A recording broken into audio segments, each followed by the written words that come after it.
Третолигашите продолжуваат со пролетната борба да стигнат до шампионскиот пехар кој има вредност на бараш кој води кон втора лига. Во 4 третолигашки региони таа борба е сведена на 2 екипи, само во трета лига Југозапад трката ја водат 4 екипи. Токму во овој регион Влазними од Струга е на врвот со 25 бодови, Славе е втор со 23 бодови, а пак Моги и Лекар Орман го делат третото место со по 22 бодови. Меѓу овие 4 екипи ќе биде трката за тоа кој да биде прв и да игра бара за влез во втора лига. Тоа што го анализиравме и во спортскиот магазин Трибина на М-нет телевизија. Во трета лига Југ трката е сведена на Борец кој е прв со 49 бодови, а Превалец е втор со 43 бодови, но со меч помалку кој доколку го добие тогаш ќе има -3 од велешкиот тим кој сака експресно враќање во втора лига. Истаа ситуацијата и во трета лига Север каде Евромилк од Горно Лисиче е прв со 52 бодови, а пак БВК Конјер е втор со 47 бодови, односно лисиците имаат +5 и одат кон баражот за влез во втора лига.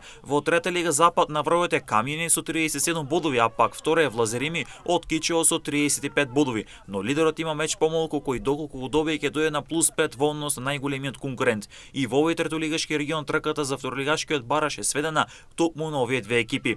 Во трета лига Исток исто така се тркаат Овче Поле и Победа Валандово. Овчарите имаат 37 бодови, а пак Калинкарите имаат 29, но тимот од Свети Никола има 3 меча повеќе во однос на тимот од Валандово. Ова ќе значи дека ако Победа ги добие, тие 3 надпревари ќе избие пред Овче Поле. Било каков кикс на Победа ќе го задржи Овче Поле на врвот. Покрај петте шампиони во трета лига во баражот влегуваат и многу известно второлигашите Каменица Саса, Тетекс и Кожув.